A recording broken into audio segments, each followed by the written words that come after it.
Ya, ahí estamos compartiendo la pantalla y estamos grabando.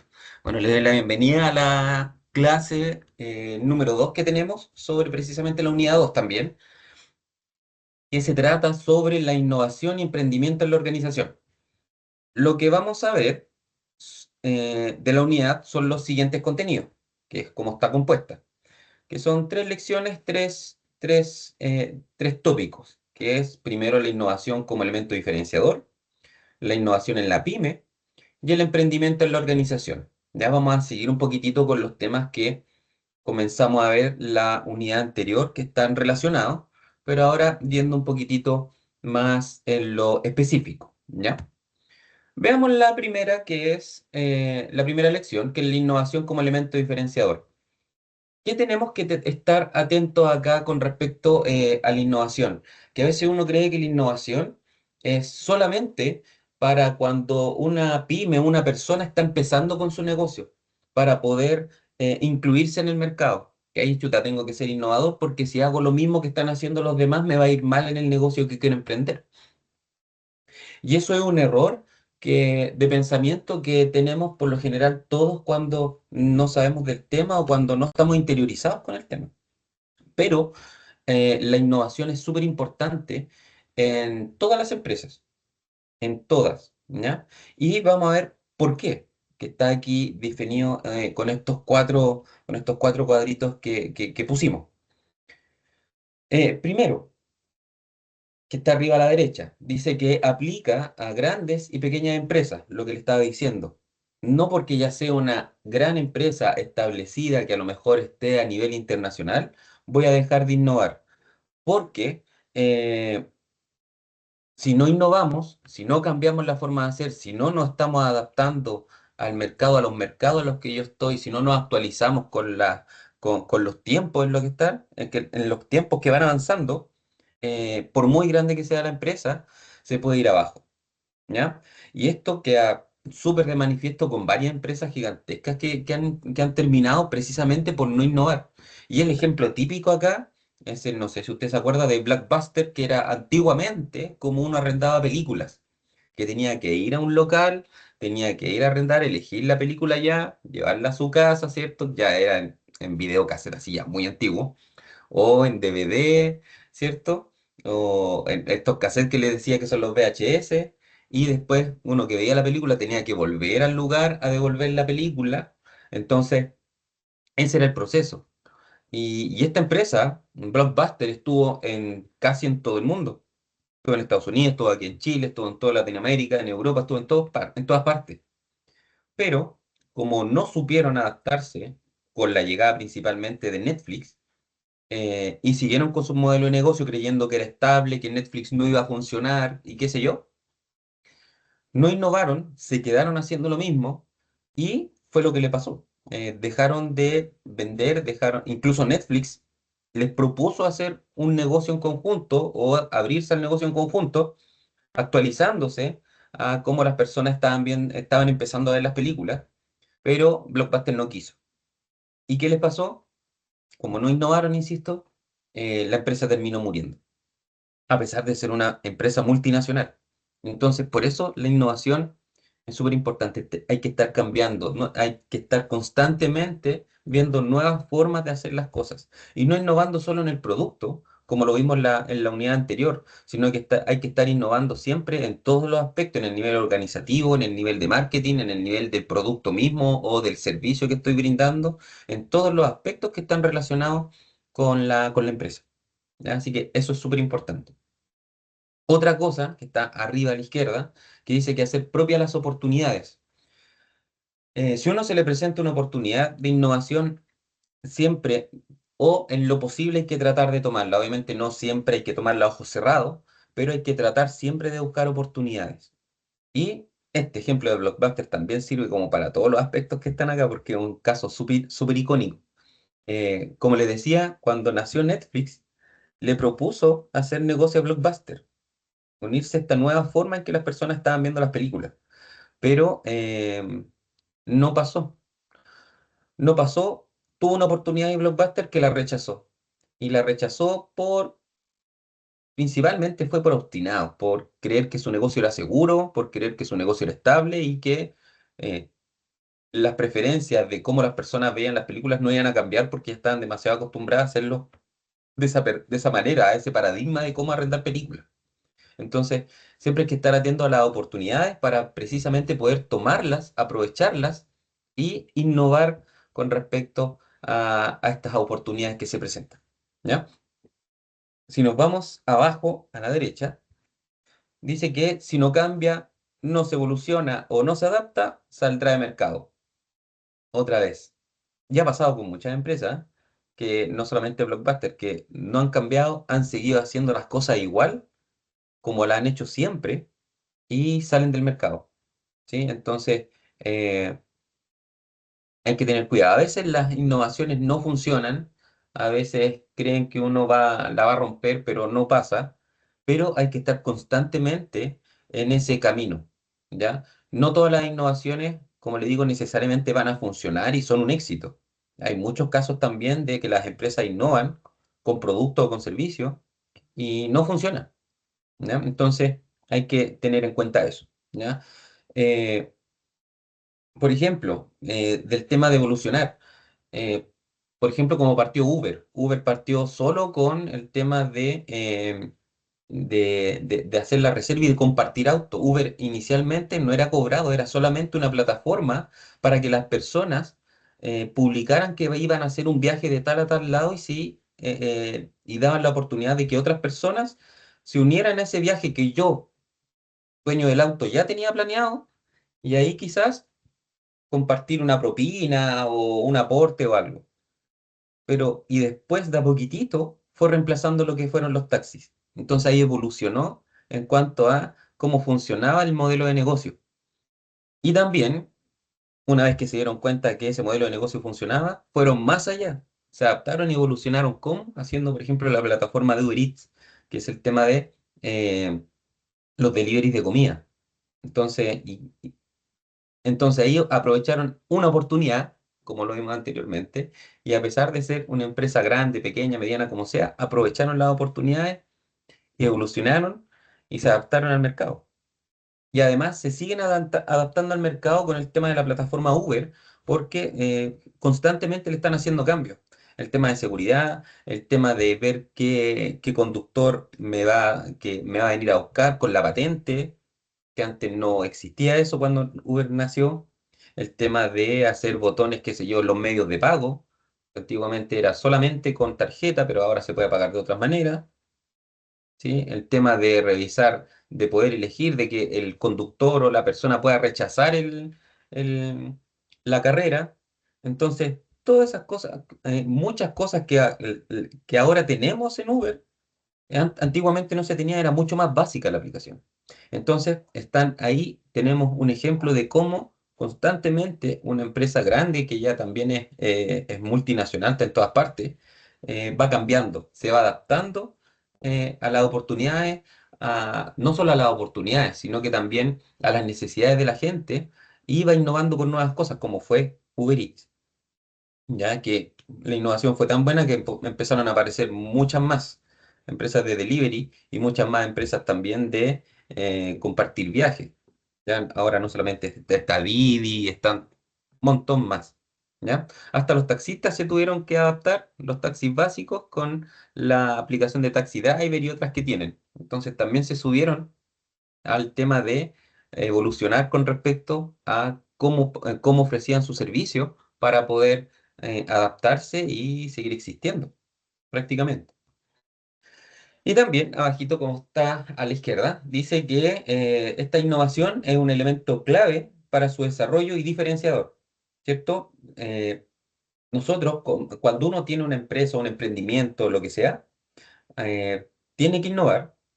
Y además, esa innovación, en parte, tiene que servir para que podamos tener un elemento diferenciador con respecto a las demás. Porque lo que le decía con las aplicaciones, por ejemplo, de transporte que nombramos, Taxi Driver, el tema eh, de Uber, el tema de Didi y qué sé yo, es que, claro, uno dice las plataformas son iguales, sirven exactamente para lo mismo, pero cada una tiene algunas características que las diferencian de otras. ¿Sí? Por ejemplo, Didi tiene el tema de ahora poder negociar el tema de con el conductor el precio que me va a cobrar. Que Uber, no sé si todavía Uber ya lo habrá implementado, lo desconozco. Pero Didi fue la primera que hizo eso. Entonces ahí tienen un elemento diferenciador para que las personas prefieran mi servicio en vez que el servicio de la competencia, que si son iguales y tienes más o menos los mismos precios, la gente podría preferirme o no. No tiene ninguna motivación para preferirme por sobre la competencia. Entonces, eso hace que bajen las ventas o que bajen las personas que ocupan el servicio. Entonces, ahí tenemos que estar atentos con respecto a eso precisamente para poder diferenciar, y sea en el negocio que sea, puede ser desde una pequeña empresa, desde un carrito de comida, hasta empresas gigantescas, como les decía, con lo que comentamos al principio. Porque si yo voy a poner un carrito de comidas y voy a ofrecer exactamente dentro de mi sector lo mismo que ofrecen todos los demás carritos de comida y personas que venden comida rápida, ¿por qué tendría a las personas que preferirme a mí en vez de a los demás? Y créame que el precio no es un elemento diferenciador, que después lo vamos a ver. El elemento no es un elemento, no es, el dinero no es un elemento diferenciador. Porque no sé si le ha pasado que a veces, chuta, sobre todo con los carritos de comida y ese tipo de cosas, o restaurantes, como lo quiera ver, eh, a veces yo veo un lugar que es más caro que otro y que venden la misma comida. ¿Pero por qué la prefiero? Porque, no sé, ahí me dan más, porque la comida es mucho más rica, porque me ofrecen algo más en el mismo plato, o porque, no sé, si una carne, el corte de carne es mucho mejor, o el local es mucho más bonito, algo me hace elegirla. Entonces, cuando a ese algo me hace elegirla, y que no es precisamente el precio, aunque me cobren más caro, sigo yendo igual a pesar de que me puedan ofrecer algo similar en otro lugar y más barato. Entonces, que ahí me estoy adelantando un poquitito que el precio no necesariamente es un elemento diferenciador, está en lo que ofrecemos como servicio, como producto, ¿ya? Insisto, ahí si tiene cualquier duda me va interrumpiendo nomás para poder contestarle, ¿ya? Sigamos avanzando. Para poder hacer estas innovaciones existen varios métodos, pero el principal y más conocido de todos es la lluvia de ideas. Y vamos a ver un poquitito las características que tiene que tener una lluvia de ideas, que están aquí marcadas también en estos cuatro cuadritos. Primero, arriba a la derecha, dice eliminar toda crítica. No son bienvenidas ninguna forma de crítica, toda idea tiene valor. Entonces, cuando uno se junta con un grupo de personas, que puede ser de una empresa, amigos que quieren hacer en conjunto un nuevo emprendimiento o mejorar el que ya tienen, lo que sea, eh, todas las ideas tienen valor, todas son importantes. Cuando uno hace una lluvia de ideas, no tiene que pensar en que chuta, la idea será buena la que voy a proponer, será mala, será muy descabellada, no, es que es muy cara, no, es que es imposible que nosotros la hagamos. No, uno tiene que sacarse todas esas barreras y pensar en dar todas las ideas que a uno se le ocurra, por más loca que se pueda ocurrir, ¿ya? No tiene que haber ninguna crítica. Eso es una característica que tiene la lluvia de ideas. No hay que pensar hay que pensar solo en la idea. No pensar si es buena, si es mala, si es cara, si no es cara, si se puede hacer, si no, no. Todos esos pensamientos se quitan y uno se centra en la idea. Solo en la idea. Veamos acá arriba a la izquierda. Dice que hay que centrarse en la cantidad de ideas, más no en la calidad. La calidad será dada por la cantidad, que está relacionado con lo que le decía. Uno no tiene que pensar cuando lanza una idea en una lluvia de ideas en que, chuta, ¿será buena esta idea que voy a ofrecer, que voy a lanzar? ¿No será buena? Sino que uno también se saque ese pensamiento y solo ofrece ideas, ofrece ideas, ofrece ideas. ¿Ya? No pensando si son buenas o malas. ¿Por qué? Porque, como dice ahí, la calidad va a estar dada por la cantidad. ¿Por qué? Porque mientras más ideas tengo yo, después cuando uno las revisa todas con más tranquilidad, todas las ideas que se lanzaron en la lluvia de ideas, varias ideas pueden juntarse en una sola y hacer una idea de mejor calidad, una idea buena. Y a lo mejor ninguna de las ideas por separado incluso podría ser buena. Todas podrían estar dentro del promedio, todas por separado. Pero si yo junto varias y con esas varias ideas conformo una sola idea más grande, o que se me ocurra, con estas ideas típico que uno ve ejemplos o ve ideas y se le ocurre una mejor. O con todas las ideas, como le digo, que se plantearon, hay una que puede salir una idea mejor uniendo varias y va a ser una idea de calidad. Entonces, por eso dice ahí que hay que centrarse en la cantidad. ¿Ya? Aquí a la izquierda bajito, dice que las ideas inusuales son bienvenidas. Mientras más loca la idea, mejor todavía. Porque de las ideas que uno cree que son locas y dice, no, ¿cómo va a ser esta idea? No, no tiene sentido. De esas ideas más locas e inusuales salen las mejores innovaciones, porque esas ideas son las que piensan o las que salen y están fuera de la caja, por decirlo de alguna manera, que es el concepto que siempre se da, que es pensar fuera de la caja, que es salir de lo común, de lo establecido. Entonces, esas ideas locas generalmente son las que salen de lo establecido y provocan que haya una innovación novedosa. Y finalmente, como le decía, aquí abajito a la derecha dice combinar ideas es buena idea. Lo que le comentaba recientemente que está relacionado con la cantidad y no calidad. Que cuando uno se centra en la cantidad, después puede tomar varias ideas y con esas varias ideas que se dieron, combinarlas y formar una idea mejor todavía que las que se dieron. ¿Ya? Esas son las características que tiene que tener una lluvia de ideas, ¿ya? Pero lo principal es sacarse los temores a tener miedo a lanzar cualquier idea de cualquier tipo, ¿ya? Uno tiene que pensar en la lluvia de ideas solo en la idea, no en las consecuencias.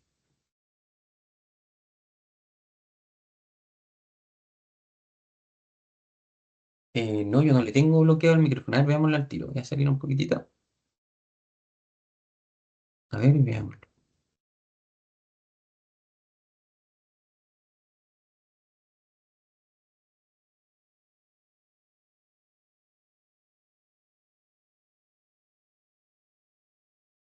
Déjame compartir un poquitito.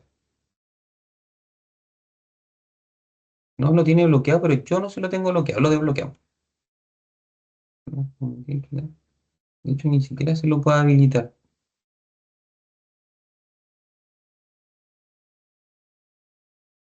No, Andrea, yo no le tengo.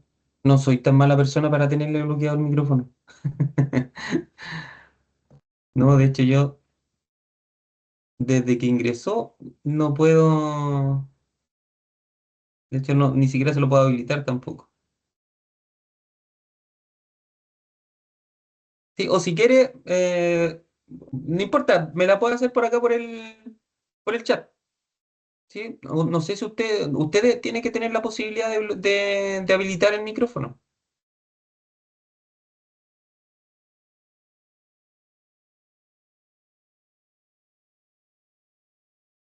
Sí, yo lo que puedo hacer es silenciarla, pero no le bloqueo el que usted pueda desbloquearlo. Esa opción no la tengo como para bloquearle el micrófono y que no pueda hablar más. Lo que sí puedo hacer, como le digo, es mutearla, pero no puedo bloquearla para que no pueda desbloquearlo. Ahí me pregunta, ¿sí? El árbol de problemas sirve para la lluvia de ideas. Eh, Sí, de hecho el árbol de problemas podríamos utilizarlo porque nos da una visión de la problemática que tenemos y queremos solucionar. Generalmente cuando nosotros hacemos una lluvia de ideas, lo primero que hay que hacer, como lo vimos en la unidad anterior, es que tengo que ver sobre qué te quiero trabajar. Por ejemplo, si yo quiero hacer una innovación sobre cómo nosotros vamos a hacer el marketing para el producto, ese es el punto de partida porque no podemos hacer una lluvia de ideas sobre todos los aspectos de la empresa. No, cuando uno hace una lluvia de ideas, hay que saber qué punto es el que vamos a atacar. Entonces el árbol de problema nos sirve quizás para eso, para poder visualizar ya sobre este problema, sobre este ámbito, es el que vamos a realizar la lluvia de ideas. Sí, porque insisto, uno no puede hacer una lluvia de ideas sobre todos los aspectos del emprendimiento, sobre todos los aspectos de la empresa. No tiene sentido, no terminaríamos nunca. Por eso la lluvia de idea tiene que ser acotada con respecto al problema que quiero resolver o dónde quiero innovar. Sí, como les decía, si en el carrito de comida quiero innovar sobre cómo va a estar decorado o cómo va a ser la presentación de mi producto, listo. Sobre eso hacemos la lluvia de ideas y nos concentramos en ese aspecto en particular. ¿Ya? Y después se puede hacer otra lluvia de ideas sobre otro aspecto. Por ejemplo, cómo vamos a promocionar el local. ¿Sí? Y ahí se hace una nueva lluvia de ideas para ese aspecto. ¿Ya? No sé si le respondo. ¿Sí? Eso es. Ya, genial. Como le digo ahí, trate usted de desbloquearlo porque, insisto, si se fija acá, bueno, no le estoy compartiendo la pantalla ahora, pero la vamos a compartir al tiro.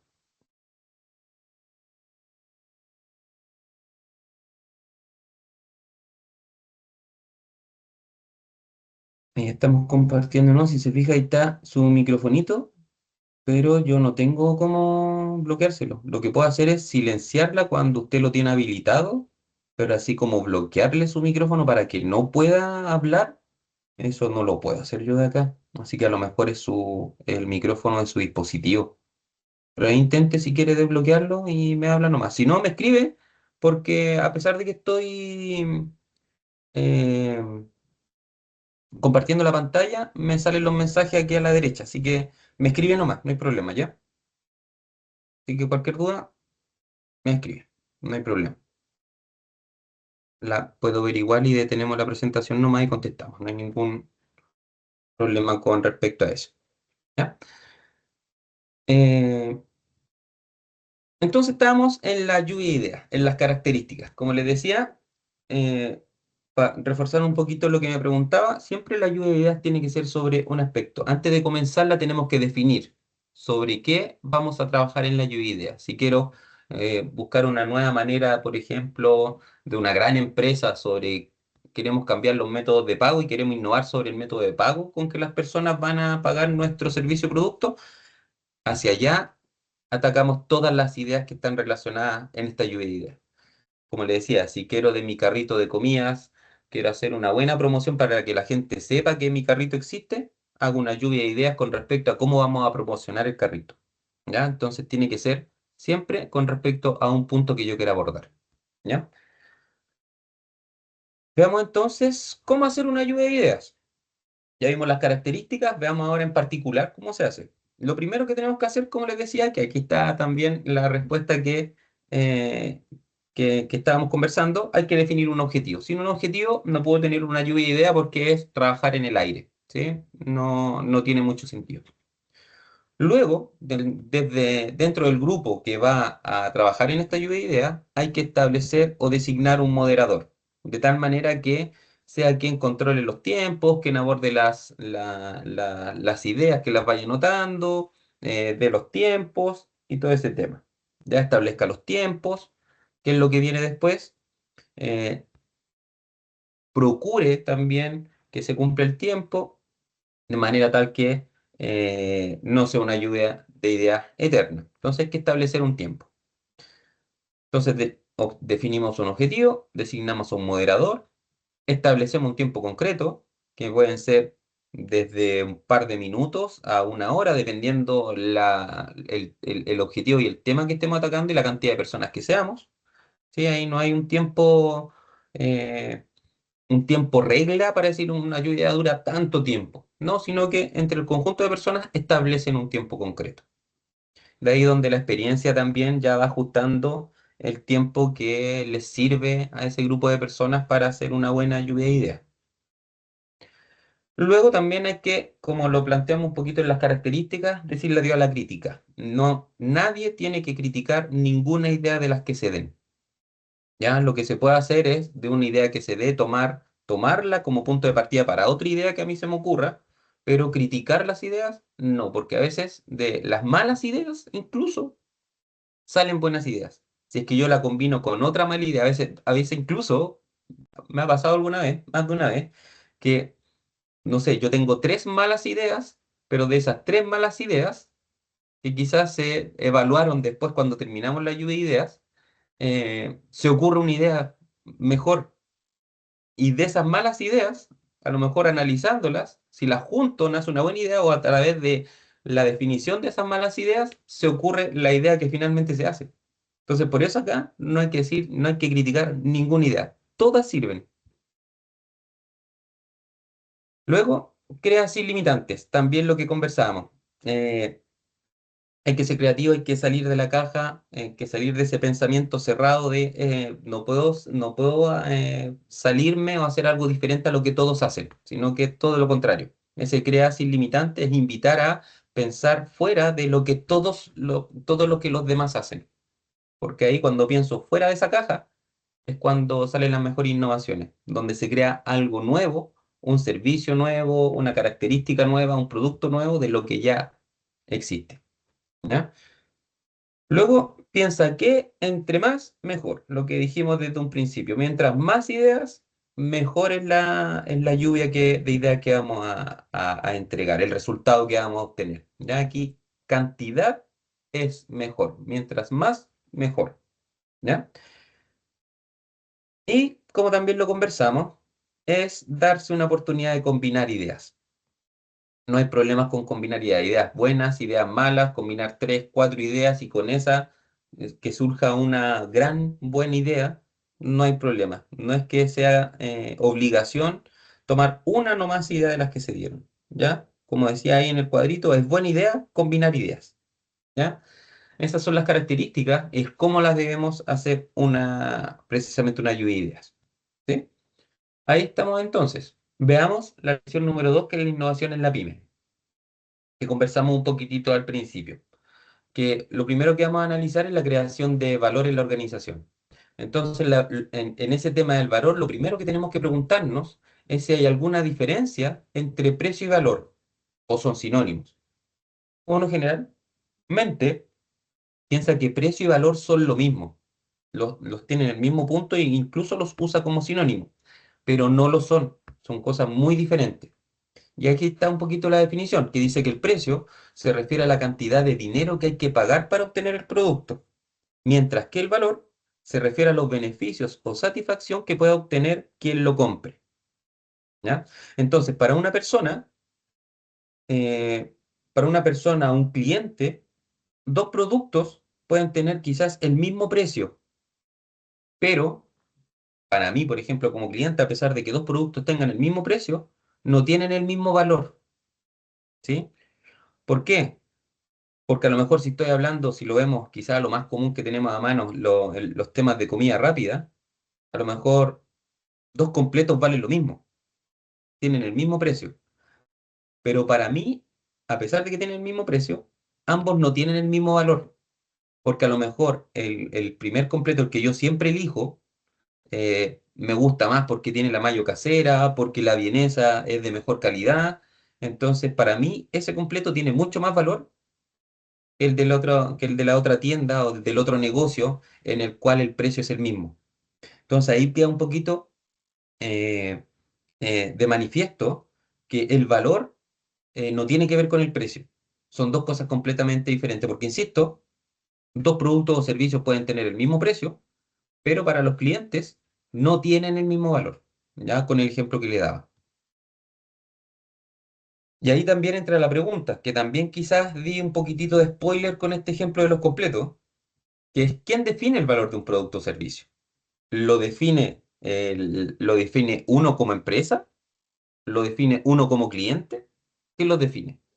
Entonces el valor no lo defino yo, la empresa, sino que lo define el cliente, el usuario ciudadano que ocupa ese producto o servicio.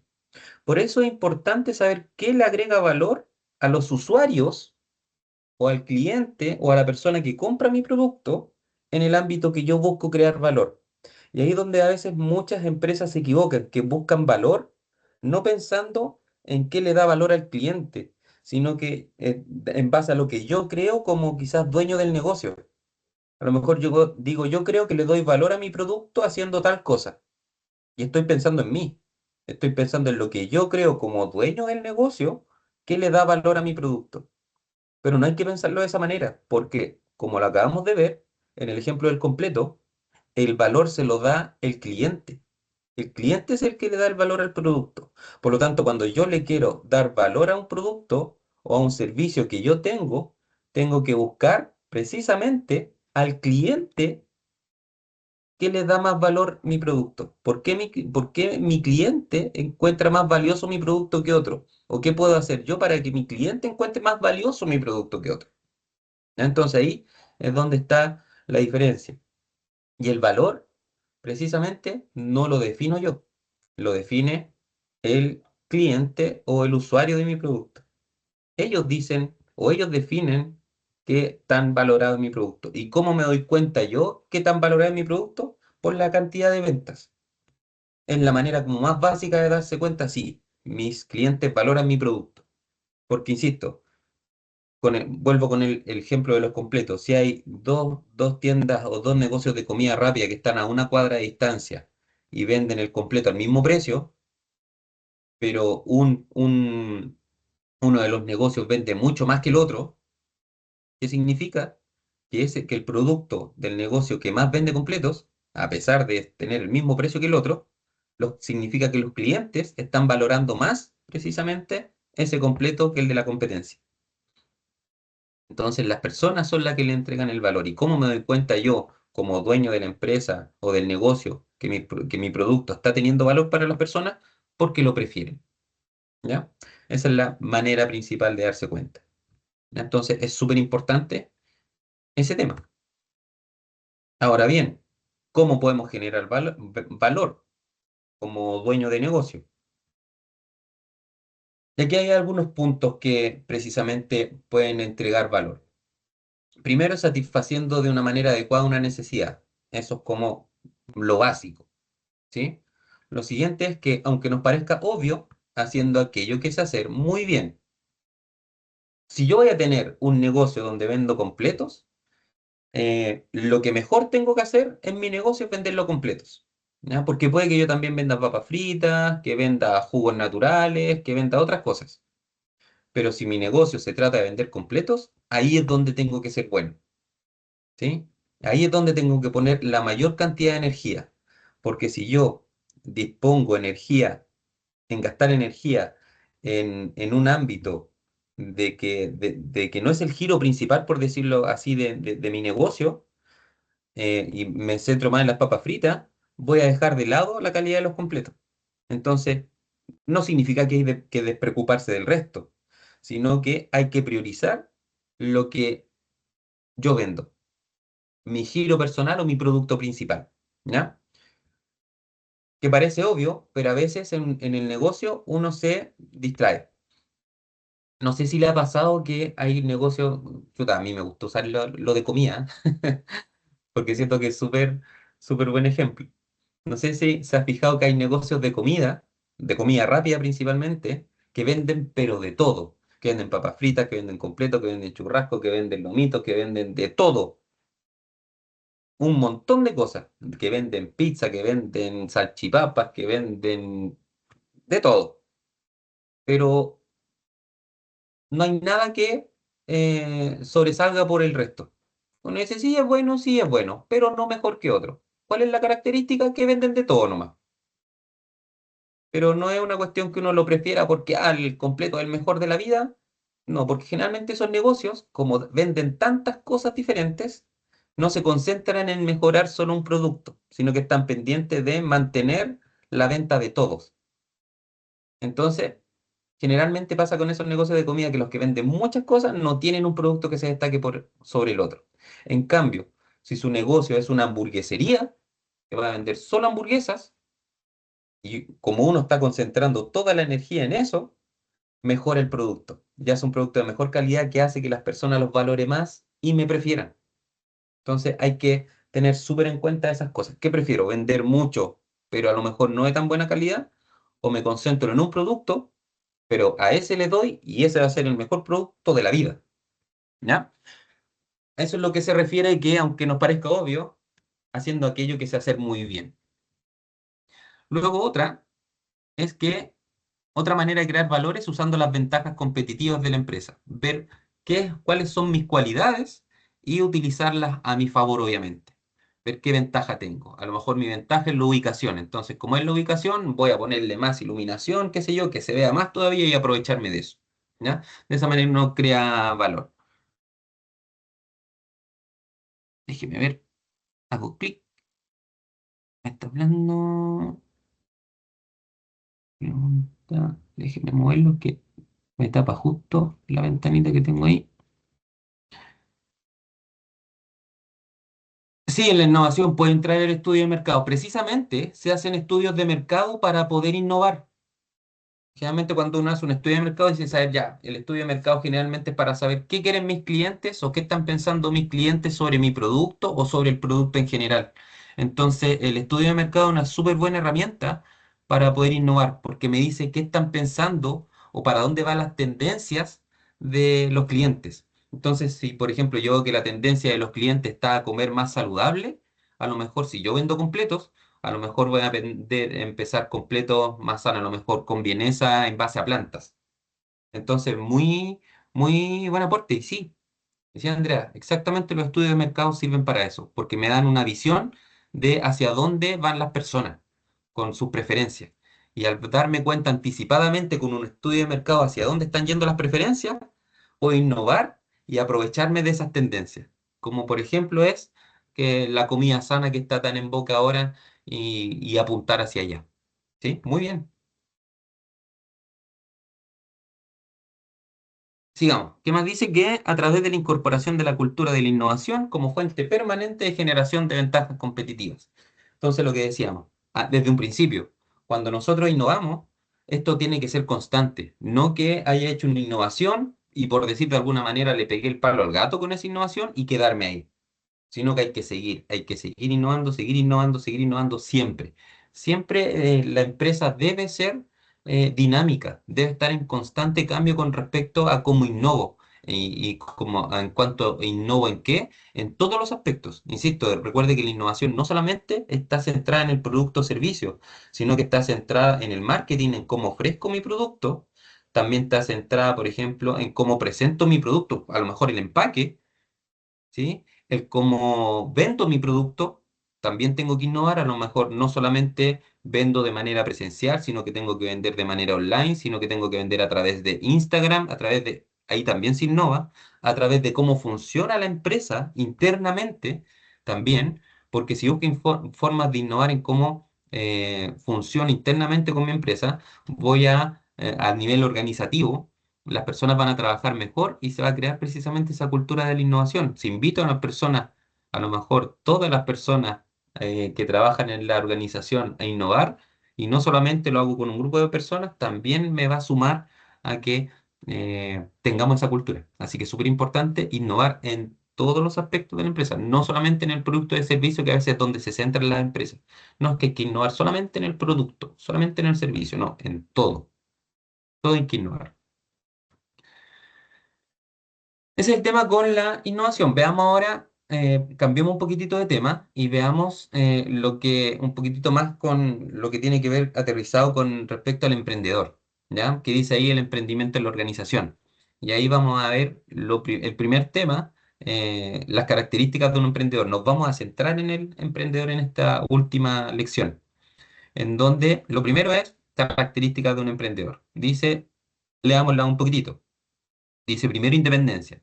Dice que una persona emprendedora suele ser autónoma, le gusta liderar sus proyectos, siempre quiere ir un paso adelante y por ello le resulta complicado trabajar en la sombra de otro. No sé si se ha dado cuenta que siempre los emprendedores, cuando los entrevistan en la tele, siempre son personas inquietas, personas que siempre quisieron más allá y personas que se sentían, generalmente, no es todos, eh, como aprisionadas trabajando dentro de una empresa. Siempre dijeron, no, yo quiero trabajar por lo mío, porque quiero innovar, porque yo quiero hacer, porque listo. Son personas súper apasionadas. Y ahí me adelanto un poquitito. Luego dice número dos, la iniciativa. Siempre va y mira más allá. Siempre están buscando algo nuevo que hacer. Son personas súper inquietas. ¿Ya? Eso también es una característica que yo en lo personal me fijo. Siempre que entrevistan a emprendedores, que me gusta mirar esas entrevistas, son personas que siempre están mirando un poquito más. Están empujando el tema de ir más allá. No se quedan en el lugar, sino que siempre van empujando.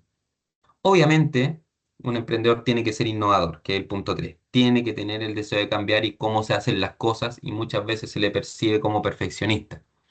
Sí, porque como son apasionados, que aquí lo dicen en el punto 4, como son personas apasionadas, con lo que hacen, tienden a ser perfeccionistas. Quieren que salga pero impecable todo y quieren cambiar el cómo hacer las cosas, el cómo lo hacen, el cómo lo presentan, el cómo todo. Son innovadoras de por sí.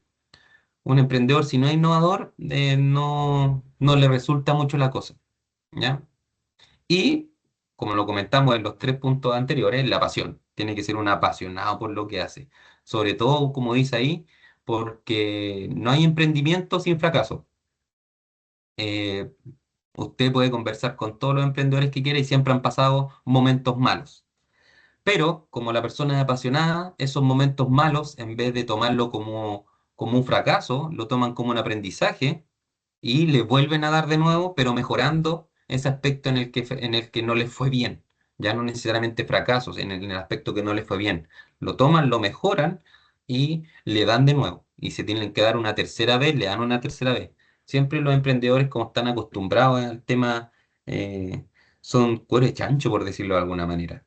Les va mal, pero no importa, le dan de nuevo, son un poco masoquistas, hasta que les resulta. Siempre que ustedes vean una entrevista o el tema de un emprendedor, se va a dar cuenta que siempre no fracasado, perdón, usé mal la palabra, siempre en algo no les ha ido bien, en algo les fue mal y pasa, ya pasa mucho. Y persistencia, eso, la pasión va de la mano con el punto 5 que es la persistencia. Aunque les vaya mal, siguen siendo positivos. No dicen fracasé, me retiro, vuelvo a la empresa, vuelvo a trabajar como empleado. No, le dan y le dan y le dan y siguen mirando positivo y toman como aprendizaje lo negativo, como le decía, y le dan para adelante. Esas son características. Ahora bien, estas son características que aquí se mencionan, pero no es una regla si uno quiere ser emprendedor tener las cinco cosas, ¿ya? Lo ideal es que sí, que uno cumpla, tenga esas características, pero no significa que, no, es que yo no soy independiente, entonces no puedo ser emprendedor. No, estas son características que se dan de manera general. Puede que usted tenga menos o puede que tenga otras características, ¿ya? Pero estas son las características que generalmente se ven en emprendedores, pero no son regla para, ni mucho menos para poder ser emprendedor. Así que no crea que si no cumple con alguna de ellas, no lo va a poder ser nunca. No, muy por el contrario, puede que usted tenga otras. ¿Ya? Cualidades de un emprendedor que están relacionadas con las características. ¿Qué dice ahí la gráfica? Dice que entusiasmo y pasión. Eso es lo primero. Eso es lo primero de un buen emprendedor. Luego, constancia y perseverancia. Luego, creatividad e innovación. Luego, comunicación asertiva e inteligencia emocional, que está relacionado también con la pasión. Y el liderazgo y trabajo en equipo. ¿Ya? Esas son como las cualidades que tiene que tener que están muy relacionadas con las características. Hay cosas, hay temas que se repiten. El entusiasmo y la pasión, solamente que aquí están dadas eh, quizás eh, como con cierta prioridad. Lo primero que debe ser un emprendedor es tener entusiasmo y pasión. Porque, o si no, ante cualquier adversidad, uno va a desistir. Entonces, si uno quiere ser un buen emprendedor, tiene que saber que se van a presentar sí o sí con malas rachas o con cosas negativas. Y si estoy dispuesto, le da. ¿Ya? El tema de la comunicación asertiva e inteligencia emocional que no estaba en los puntos anteriores, es súper importante también, porque ante los malos momentos no hay que echarse abajo, sino que hay que ser lo suficientemente fuerte y tener esa inteligencia emocional de tomar esas malas experiencias y dar las vueltas a algo positivo. Y el liderazgo y trabajo en equipo. Si un emprendedor, por muy entusiasmado que sea, por mucha pasión que tenga, por muy perseverante que sea, si no es un buen líder y no sabe trabajar en equipo, va a fracasar, porque uno no puede hacer las cosas solo. Imposible. Entonces, a pesar de que está en el quinto punto, para mí es súper importante, porque, insisto, puedo tener todas las anteriores, las cuatro anteriores más todas las características que vimos.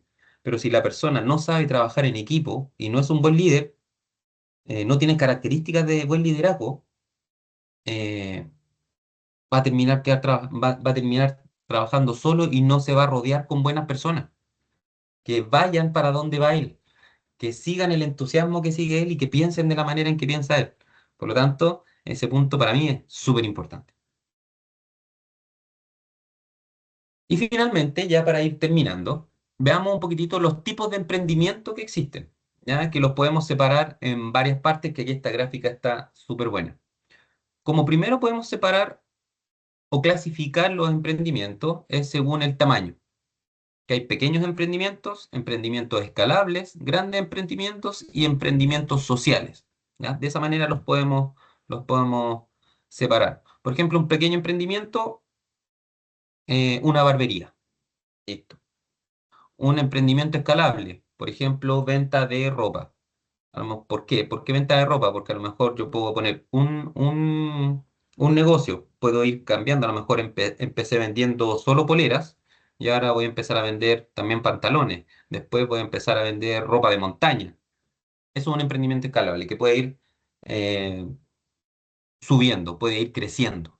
Después están los grandes emprendimientos, que son las empresas ya multinacionales, y están los emprendimientos sociales, que son, por ejemplo, los que tienen que ver con fundaciones, ¿ya? Por ejemplo, las fundaciones son emprendimientos sociales. También las podemos separar y clasificar los emprendimientos según el ámbito, donde hay emprendimientos sociales, que ya los vimos, emprendimientos digitales, ¿ya? Hay otras clasificaciones, pero esas son como las principales, son ejemplos. Los emprendimientos digitales son los que tienen que ver solamente con Internet, por ejemplo, Uber. Ahí tenemos un ejemplo de eso, ¿ya? También los podemos clasificar según el grado de innovación, donde hay novedosos y oportunistas.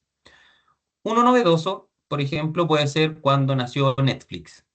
¿Por qué es novedoso? Porque fue la primera empresa que se atrevió a el tema del streaming. Listo. Eso no existía antes. Entonces, cuando una empresa o hay un emprendimiento que crea algo nuevo, un producto o servicio nuevo que no existía, es un, eh, es un emprendimiento novedoso.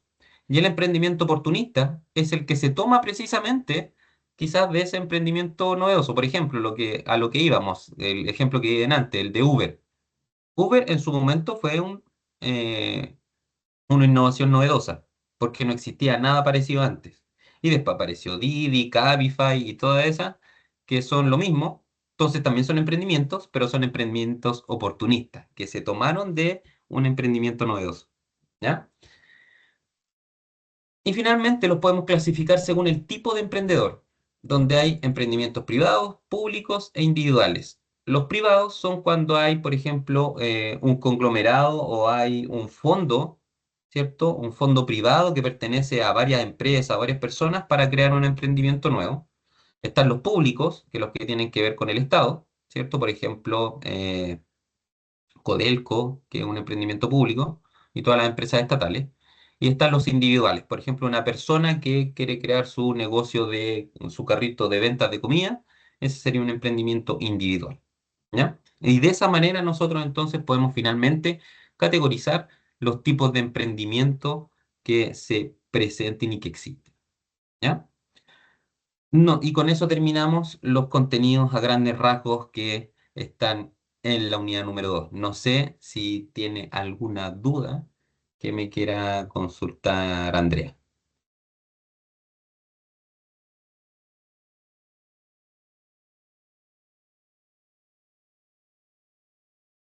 ¿Sí? ¿Todo claro? De todas maneras, cualquier duda que pueda tener, por supuesto, me la puede preguntar a través de la mensajería o citar, tomar una agendita ahí con las tutorías personalizadas o a través de los foros de las unidades, puede siempre ahí contactarme a través del correo, ¿ya? Lo último que quiero, Andrea, antes que nos vayamos, es que comentarle que se los envié por mensaje, pero se los quiero mostrar. Quiero mostrar acá. Déjeme ahora, le voy a compartir la pantalla para que lo veamos.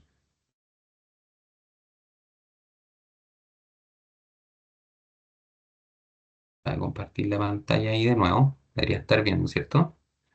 Que como le envié en un mensajito, ya le subí o ya están disponibles las evaluaciones finales de las tres unidades que nos quedan, de la unidad 2, 3 y 4. ¿Se da cuenta? Ahí ya está habilitado. Por ejemplo, el de la evaluación final número 2, ya está disponible el cuestionario correspondiente. Así que ya lo pueden, de hecho ahí hay algunas personas que lo han contestado. Están todos disponibles, de la unidad 2, unidad 3, también ya está disponible. Bien, hay personas, 3 personas que ya lo han contestado y también está el de la unidad 4. Están todos ya, evaluación final número 4, ahí sí. Evaluación final número 4 ya está disponible. Hay 3 personas también lo han contestado. Así que recuerden que ya pueden contestar todas las evaluaciones finales de todas las unidades si es que así lo quieren. Y recuerden que tienen plazo hasta el 9 de junio. Si se fija ahí, se clica acá, ahí le hace donde dice cierra en la fecha hasta la fecha y hora hasta la cual puede contestar cada uno. Todas las evaluaciones finales de las 4 unidades tienen la misma fecha de término. Así que si quiere contestar las 4 de inmediato ahora mismo lo puede hacer o ir contestando cada una semana en la medida que vayamos teniendo las clases, que es la invitación que le hago, lo puede hacer. O si quiere el mismo lunes 9 de junio a las 11 de la noche, si quiere contestar todo junto, ¿ya? Lo que tiene que tener en cuenta es que a las 23:55 procure contestarlo antes del tiempo. Considere el tiempo que se va a demorar en contestar, porque no va a ser cosa que mientras esté contestando cierre se cierre el cuestionario y no lo pueda entregar. Así que considere ese tiempo. Así que dice a las 23:55, pero yo le diría que máximo comience a llenarlo si está a última hora, en el caso de que lo esté, que espero que no. En el caso que esté a última hora contestando, considerar las 11:00 para que tenga el tiempo suficiente para contestar tranquilo y que evitar que se le cierre sobre la marcha el cuestionario. ¿Ya? Recuerde que aquí se cierra, no es que va a poder seguir contestándolo, se cierra y va a desaparecer, ya no va a tener acceso al cuestionario, a ninguno. ¿Ya? Así que para que lo tenga en consideración, que el lunes 9 de junio se cierran los 4 cuestionarios y desde ya, desde hoy día mismo, ya los pueden empezar a contestar. Puede contestarlo todos juntos, insisto, al mismo tiempo, pero lo que yo le recomiendo es que revise los contenidos, espere la clase online y después de eso conteste para que le vaya bien, ¿ya? Así que eso, Daniela. Bueno, no sé si tiene alguna última duda sobre algo para que ya vayamos terminando, ¿no? Ya, muy bien, entonces, sí, realícelo ahí, como le digo, cualquier duda, estoy atento y ahí para que ya está todo habilitado para que organice sus tiempos y pueda ir contestando las 3 evaluaciones que quedan de buena manera. Ya recuerde que nos queda prácticamente un mes para contestar, así que ahí puede dividir sus tiempos como mejor lo desee. Ya, Andrea, así que eso estaríamos por hoy día. Espero que esté muy bien entonces, que esté teniendo buen fin de semana y nos vemos en la próxima clase online. Y estoy atento a cualquier duda que pueda tener. ¿Ya? Nos vemos entonces. Chao, chao.